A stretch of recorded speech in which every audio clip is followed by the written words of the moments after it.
Boa noite a todos, boa noite a todas. São 19h30. Vamos ouvir o clamor da terra e o clamor dos pobres? Como é que vocês estão, pessoal? Como vocês viram, eu estou aqui brigando com o meu ring light, com o meu microfone, porque tá tudo bambo. É assim mesmo. Esse povo amador é assim.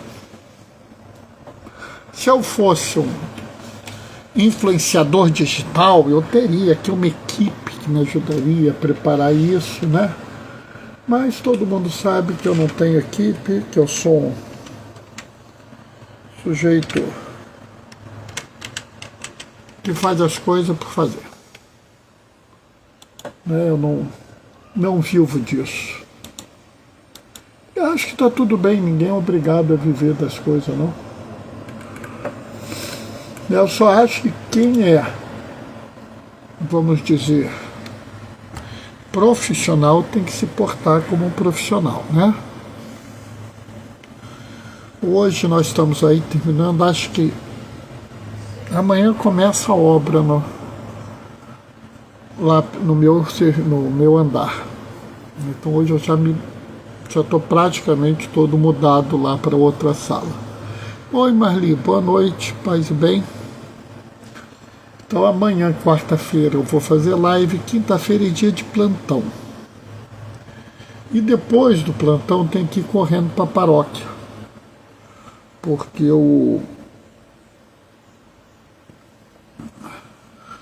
Porque vai ter a reunião para preparar a Semana Santa, né? E a Semana Santa aqui na paróquia é um evento, né? A maior parte dos lugares que eu conheço tem uma procissão de ramos. Nós temos 6, né? A missa de lava-pés a gente costuma ter uma. A exaltação da Santa Cruz nós costumamos a ter 4. Oi Gracinha, boa noite, paz e bem. Oi Nazir, boa noite, paz e bem. Né? E o sábado de aleluia a gente costuma ter uma missa. Mas só de ter 6 procissões de ramo e 4 exaltações da Santa Cruz, considerando que somos em 3, 2 padres e um diácono, já viu que o negócio fica puxado, né? Mas tudo bem. É assim mesmo. Mas então, quinta-feira agora, eu tenho plantão e depois reunião para discutir a Semana Santa. Né? Mas hoje, amanhã e sexta, normalmente, sábado também tem live. Tá? Tá quase na hora, daqui a pouco a gente vai começar. Né? Boa noite, paz e bem, Nazir. Nós estamos aí. E esse domingo, que vai ser o 5º domingo da Quaresma, é o primeiro domingo do mês. Então vou fazer a celebração lá com vocês, Nazir. Tá? Então vou estar com vocês lá no Coroado. Né? Tá na hora, vamos começar. O Senhor esteja convosco, Ele está no meio de nós. Proclamação do Evangelho de Jesus Cristo, segundo João. Houve uma festa dos judeus, e Jesus foi a Jerusalém. Existe em Jerusalém, perto da Porta das Ovelhas, uma piscina com 5 pórticos, chamada Betesda, em hebraico. Muitos doentes ficavam ali deitados, cegos, coxos, paralíticos. De fato, um anjo descia de vez em quando e movimentava a água da piscina. O primeiro doente que aí entrasse, depois do borbulhar da água, ficava curado de qualquer doença que tivesse. Aí se encontrava um homem que estava doente havia 38 anos. Jesus viu o homem deitado e, sabendo que estava doente há tanto tempo, disse-lhes: Queres ficar curado? O doente respondeu: Senhor, não tenho ninguém para me levar à piscina quando a água é agitada. Quando estou chegando, outro entra na minha frente. Jesus disse: Levanta-te, pega a tua cama e anda. No mesmo instante, o homem ficou curado, pegou a sua cama e começou a andar. Ora, esse dia era um sábado. Por isso os judeus disseram ao homem que tinha sido curado: É sábado, não te é permitido carregar a tua cama. Ele respondeu-lhes: Aquele que me curou disse: Pega a tua cama e anda. Então lhe perguntaram: Quem te disse: Pega a tua cama e anda? O homem que tinha sido curado não sabia quem fora, pois Jesus se tinha afastado da multidão que encontrava-se naquele lugar. Mais tarde, Jesus encontrou o homem no templo e disse: Eis que está curado. Não voltes a pecar, para que não te aconteça coisa pior. Então o homem saiu e contou aos judeus que tinha sido Jesus que o havia curado. Por isso os judeus começaram a perseguir Jesus, porque fazia tais coisas em dia de sábado. Palavra da salvação. Bom, essa passagem é uma passagem muito profunda. E assim, toda vez que a gente lê João, eu digo que a gente tem que ler com muita atenção. Porque os outros 3 evangelhos, eles são, vamos dizer, de uma escrita mais suave. Enquanto João não. João ele tem uma escrita meio estranha, assim, ele vai e volta, ele dá umas paradas, ele faz umas ordens estranhas. E isso, às vezes, dificulta a leitura. Mas, além disso, tem uma série de coisas a mais aqui que a gente tem que refletir. E assim, essa história começa estranha aqui no início, né? Existe lá uma piscina com 5 pórticos, chamada Betseda em hebraico. Tá, perto ali em Jerusalém tem a piscina de Betseda. Até aí tudo bem. O estranho é essa história de anjo. O anjo vai lá e faz a água borbulhar. Por que isso é estranho?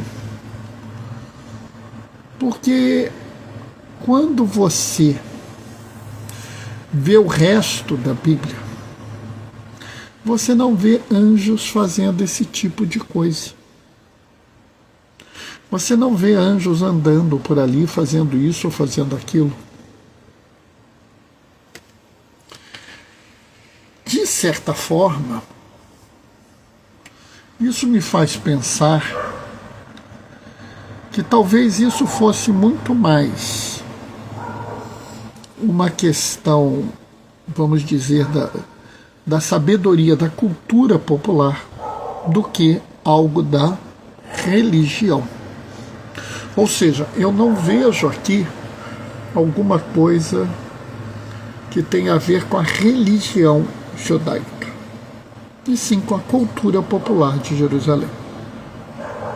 E isso é importante porque já tem um povo que começa a inventar moda, que o anjo desce para curar, que o anjo faz não sei o que para curar, e não sei qual e não sei o que.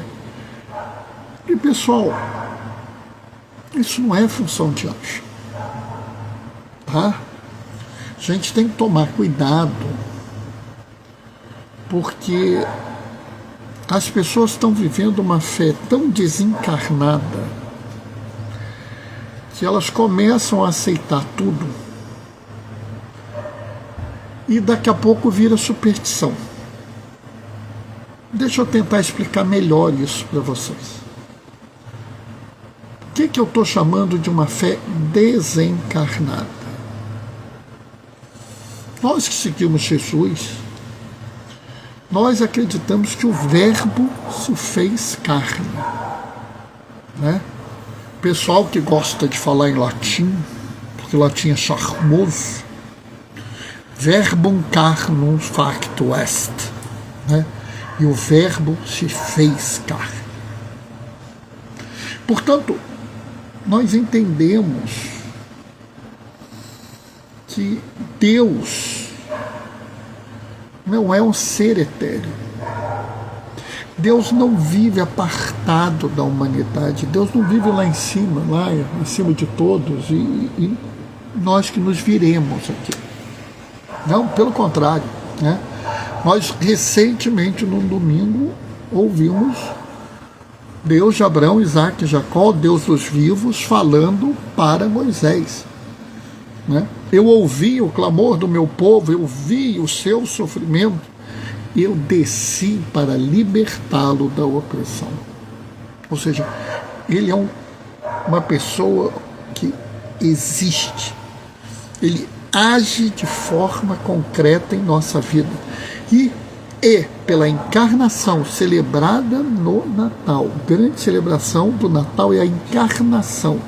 É Deus que se faz carne, é o Verbo que se faz carne e vive como carne no meio de nós.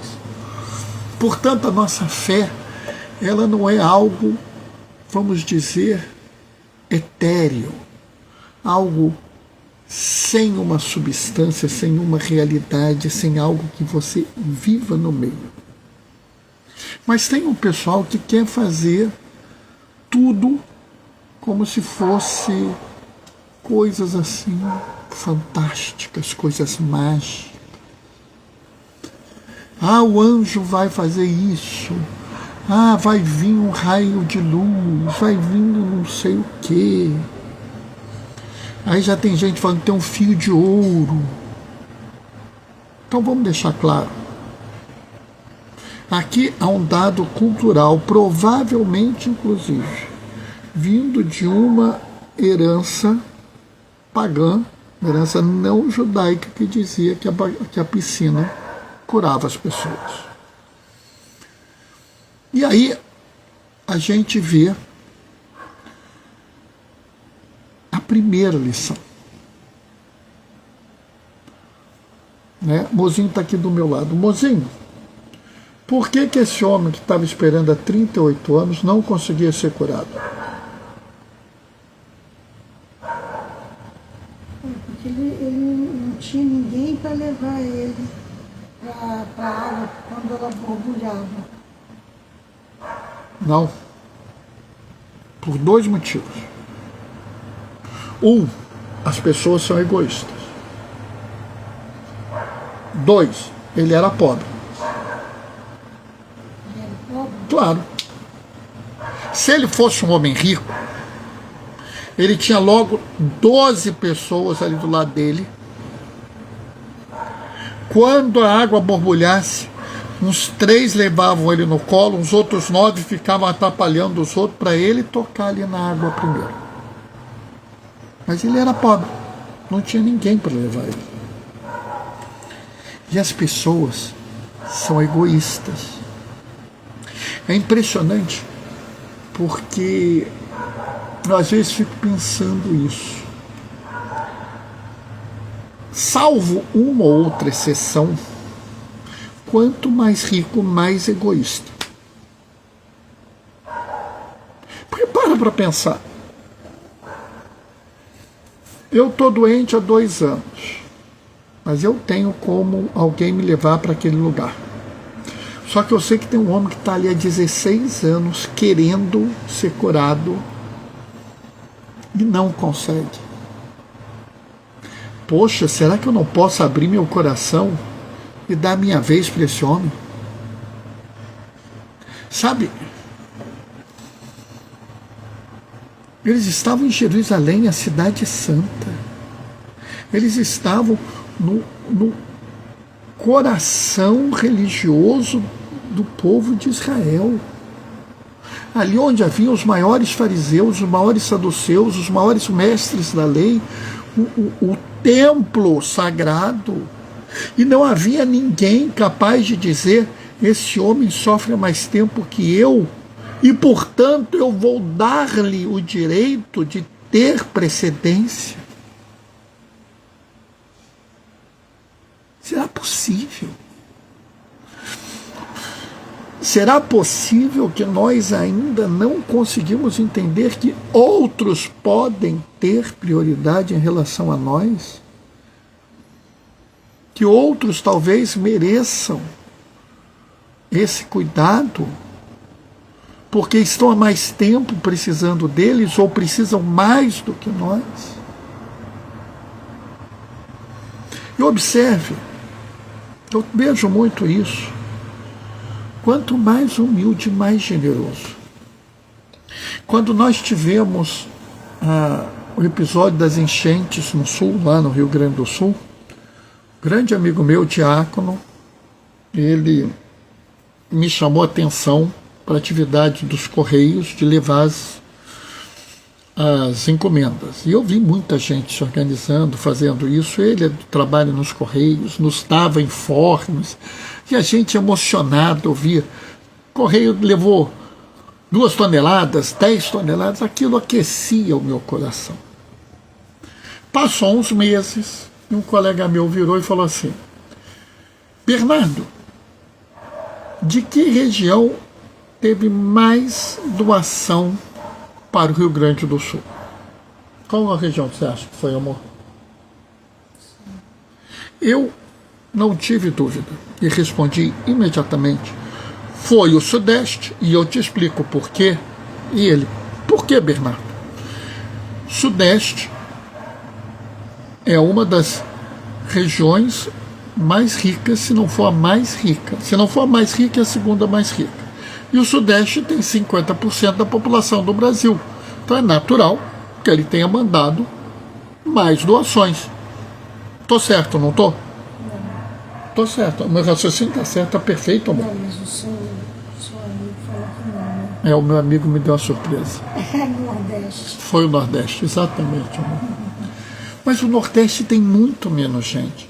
O Nordeste é uma região muito mais pobre. Como é que eles podem ter doado mais? Justo por ser mais pobre. Por incrível que pareça, há mais generosidade nos pobres do que nos ricos. E aqui, eu quero dizer que piora. Porque eu não posso imaginar alguém que seja cristão, alguém que siga Jesus, e se fique quieto em relação ao sofrimento dos outros. Bernardo, mas não podia dar muita coisa naquela época. Mas você deu alguma coisa? Sabe, você está na rua, né? E um miserável te pede alguma coisa. Talvez você não possa dar um prato de comida. Olha, o meu sonho era uma pessoa virar para mim e falar assim: moço, eu estou passando necessidade, me ajuda. Eu falasse: olha, vai morar naquela casa ali que é minha, e amanhã vai em tal lugar que tem um emprego lá para você. Olha, como eu ficaria alegre se eu fosse uma pessoa que pudesse fazer isso. Mas nem que eu quisesse, nem que eu tentasse, nem que eu economizasse muito, eu poderia fazer isso. Mas eu posso dar um dinheiro para ele. É pouco, é pouco. Mas se todos dessem esse pouco, ele estava bem no fim da vida, no fim do dia. E aqui a gente vai um pouco adiante. Esse homem estava doente há 38 anos. Quando eu li esse evangelho pela primeira vez, eu não tinha 15 anos. Então esse homem tinha esperando quase 3 vezes a minha idade. E eu li aquilo, olhei e falei assim, mas isso não faz sentido. Por que que ele não desistiu?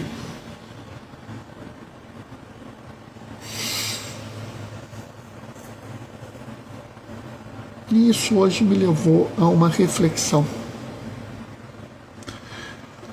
Uma reflexão que eu acho muito importante.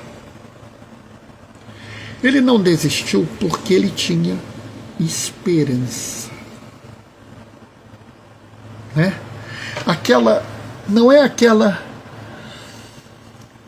aquele sentimento vão, no fim tudo acaba bem, é legal, florzinha, não. Ele tinha esperança, ele tinha certeza. E aqui me leva a uma conclusão, que talvez você não tenha pensado, talvez a maior parte das pessoas não tenham pensado nisso.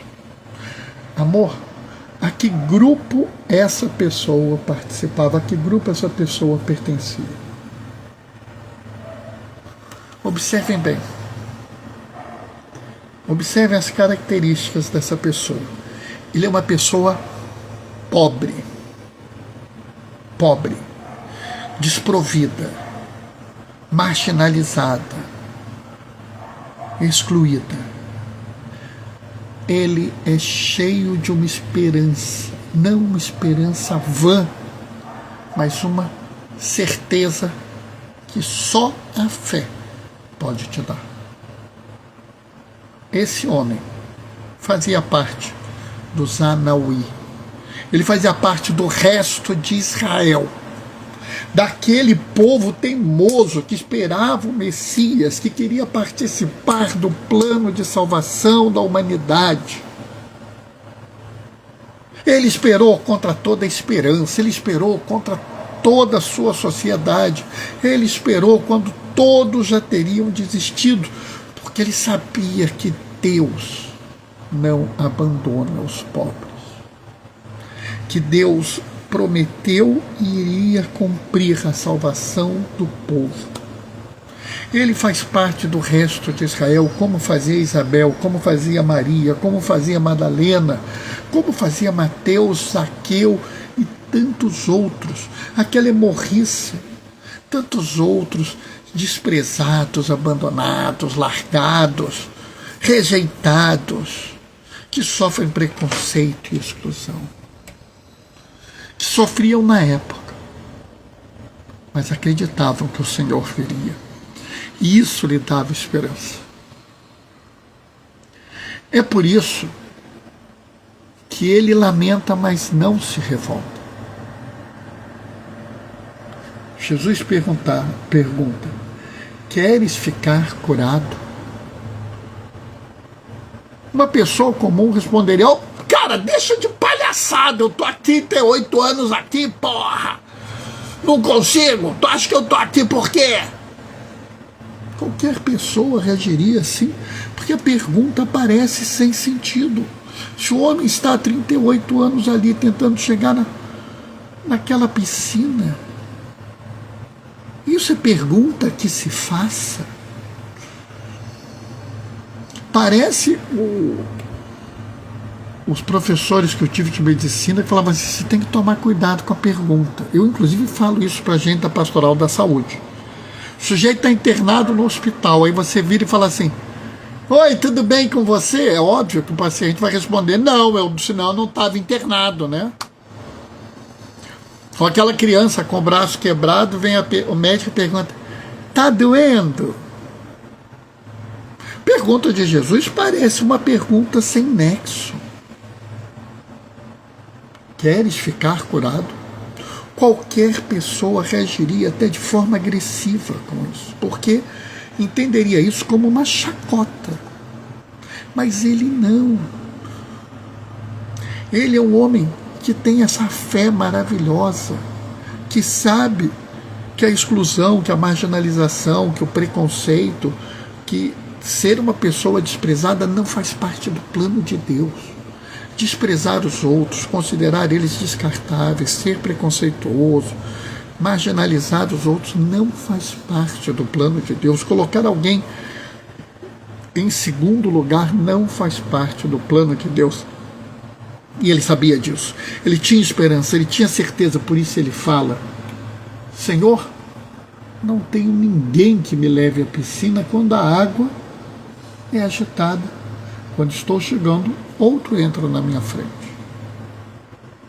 Ele não fala assim, eu quero ficar curado. Ele sabe que Deus entende a necessidade dele.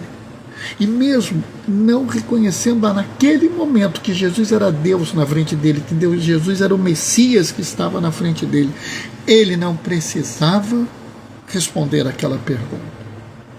Ele precisava deixar claro o que estava acontecendo.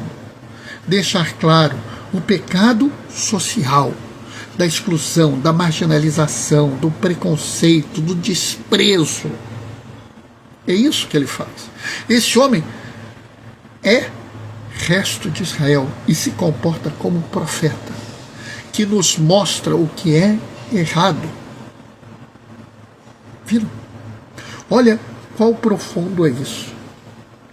E Jesus, ele nos dá mais um ensinamento. Porque normalmente nós excluímos os pobres, nós excluímos os marginalizados. É muito comum eu ver as pessoas falando assim: o que o favelado precisa é isso, aquilo, outro. E eu pergunto: como é que você sabe? Você perguntou para ele? Não, mas eu sei. Que nem uma vez que o pessoal estava querendo discutir a questão da comunidade LGBT, do preconceito de gênero, do preconceito de cor, num grupo. E aí fizeram uma palestra, uma pessoa fez uma palestra, até uma palestra boa, não foi ruim não. Mas caíram na besteira de pedir para eu dar uma opinião. E eu falei assim: olha, a palestra está muito boa, muito perfeita, tudo direitinho, mas sinceramente, uma pessoa de classe média alta, branca, falar sobre isso, eu acho complicado. Por mais certo que esteja, a gente está falando do olhar externo. O que Jesus faz? Jesus não fala assim: menino, eu vou levantar você, vou curar você e vou levá-lo até a sua casa porque você não sabe fazer essas coisas. Olha o que Jesus fala: levante-se, pega a tua cama e anda. Ele dá o protagonismo ao resto de Israel, ao pobre, ao excluído, ao marginalizado. Quantos hoje fazem isso? Né? Olha aqui, a Nazir está falando. Essa é boa. Saber o que o favelado precisa. Risos. Mas chega a ser ridículo. Nazir, pior que me falam assim. O problema do favelado é que ele não tem isso. Se ele tivesse isso, estava tudo resolvido. Você já entrou numa favela? Eu pergunto assim: você já entrou numa favela? Você já fez uma refeição numa favela? Você já dormiu? Não, Bernardo, então você não sabe nada.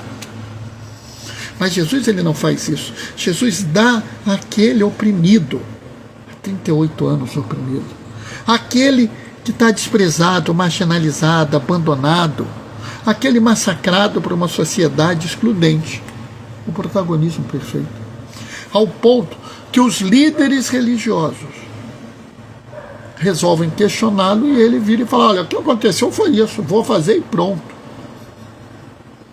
Nem a dominação religiosa se aplicava mais a ele. Sabe, quanto mais eu leio esse evangelho, mais eu fico surpreso. E o último ponto, só porque eu não posso deixar de falar sobre isso, porque aí vem o pessoal. Ô Carlos, tudo bem? Vem o pessoal e começa. Mas Jesus falou, ei que está curado, não voltes a pecar para que não te aconteça coisa pior, não pode pecar, não sei o quê. Tá. Cara, tanta coisa fantástica ficou apresentada nesse evangelho. E a única coisa que te preocupa é isso. Eu, por exemplo, se fosse, fico achando que tem muita gente que é igual o fariseu que estava lá, que quando viu que Jesus curou no dia do sábado, em vez de louvar a Deus pela cura, ficou preso pelo pecado de Jesus de ter trabalhado no sábado. Essa fixação de pecado é mais uma forma de opressão. Ah, Bernardo, você está dizendo que a gente pode pecar? Não. Mas eu estou dizendo que a nossa fé, ela não é baseada no pecado. Ela é baseada na graça que Deus nos deu. Amém? Vamos ver a hora, Modi? 8:02. Ih, Modi, assim não dá. Cada vez eu falo mais. Mas esse evangelho é muito profundo, né? Mozinho tá me dando aqui uma salvaguarda. Esse evangelho é muito profundo. É verdade. João é sempre profundo. Bom, vou me despedir deixando a minha bênção. Amanhã, se eu não estou enganado, é dia de São Vicente de Paulo. Se for, vai ser outra pedrada. Ai, meu Deus do céu. Vamos fazer o quê? Vou me despedir deixando a minha bênção.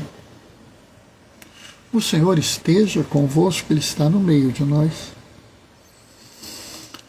Por intercessão de Martinho de Lima, desça sobre vós e permaneça para sempre a bênção do Deus Todo-Poderoso no amor. Ele que é Pai, Filho e Espírito Santo. Amém. Amanhã, 19h30, a gente se vê. Até lá. Beijos e bênçãos. Tchau, tchau.